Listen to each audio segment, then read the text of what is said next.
Hey you guys, it's me, Mr. PhD from Nerdworthy TV. As you can see here, I have a friend with me, and you already know.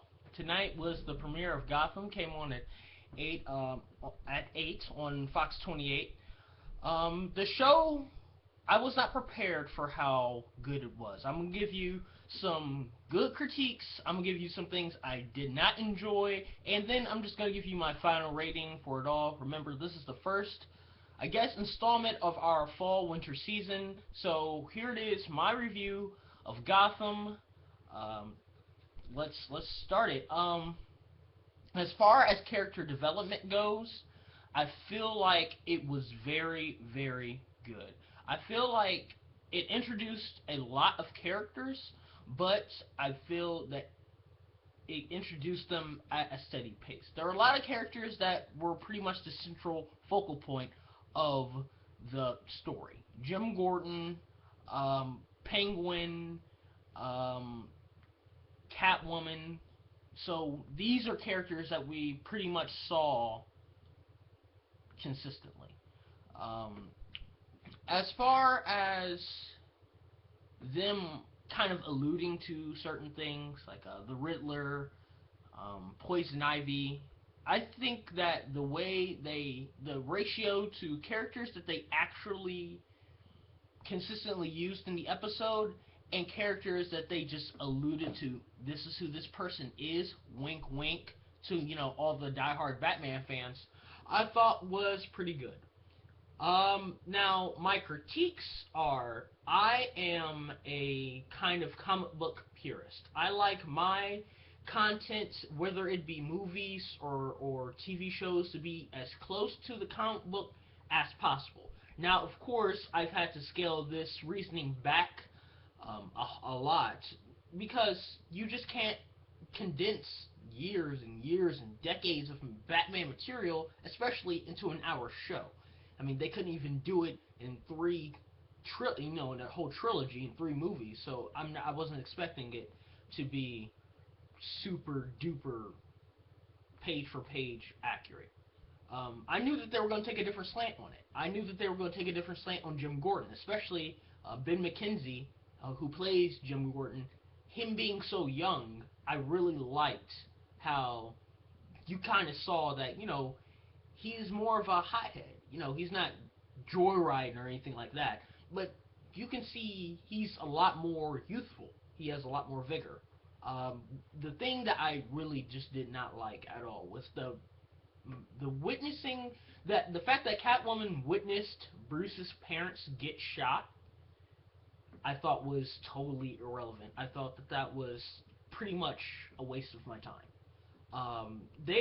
Catwoman and Batman are very connected characters. They're very connected together. That's, you know his black cat to, Spider-Man's black cat. That they're connected.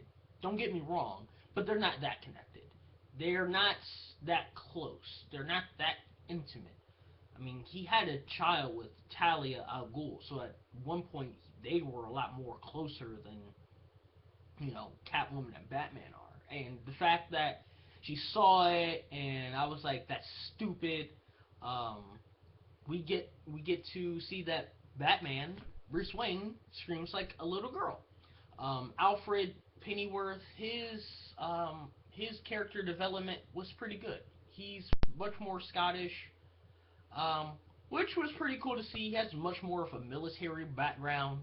That's the new 52, I guess, issue of Alfred. I liked how they kind of put that in there. Um, I thought it was pretty cool. My my favorite, I guess, character, storyline, whatever you want to call it, so far has definitely been Penguin, because Penguin is basically the crime boss of all crime bosses in Batman's universe.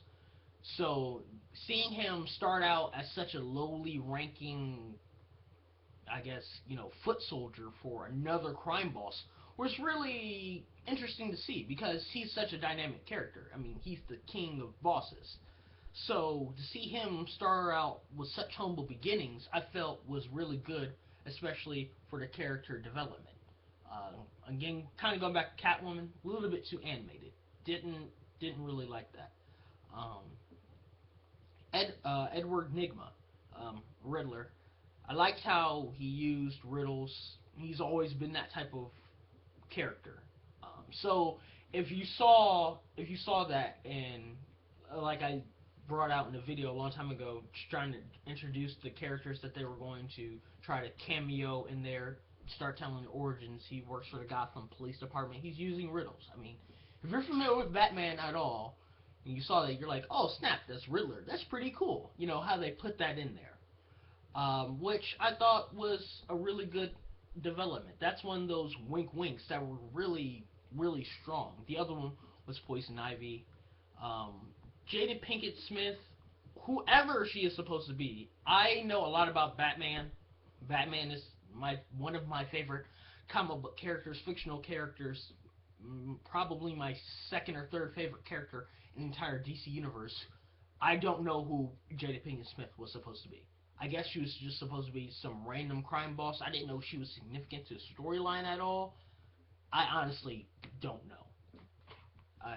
It threw me for a loop. I'm like, who is she supposed to be? But seeing somebody that holds that control over Penguin like that is really a different scope for his character. Um, but kind of going back to a point that I kind of diverged from before, I'm a comic book purist. So I don't like cliche things. It bothers me. I feel like, oh, when she said My Little Penguin to who we obviously knew was Penguin, to the people that didn't, that probably helped you out. That was probably like, that's Penguin. Now I'm looking at it, the hair and makeup, they match. That was pretty cool how they did that. I feel like they take into consideration the people who don't know the characters that well, which is totally fine, which they should. But I also want them to give something for the diehard fans.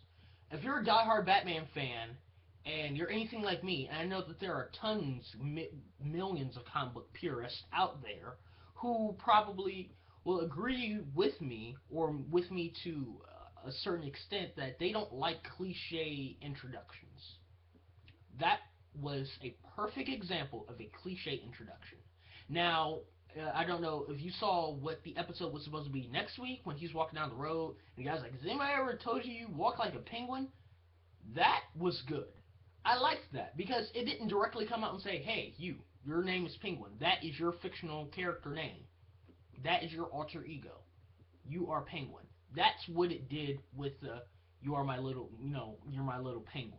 That's what that did. I didn't like that reveal. I like the reveal of it lets the audience draw to their own conclusions instead of jumping out and just saying, "This is who this character is."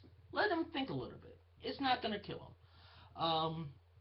Overall, I think the show is gonna get a good fan base. I think it's going to lose a lot of its fan base though, honestly, because if you're not a diehard Batman fan or a Batman fan at all, let's just say you're like, I like the character Batman. I don't know that much about him, but I watched the show. This show, it's about Batman, yes, it is about Bruce Wayne, but he's not the central component of the story. There are so many different intricate details that the story's going to go in that it's just not always going to be focused on Bruce Wayne. It's going to be focused on this character, and this character. If you don't like that, you're probably not going to watch it again. If you're like me and love a good origin story and like how they develop the characters, you're probably going to watch it again. You're probably going to really enjoy it. But that being said, that was my personal review, and I like the show. I'm gonna give it a 7 out of 10.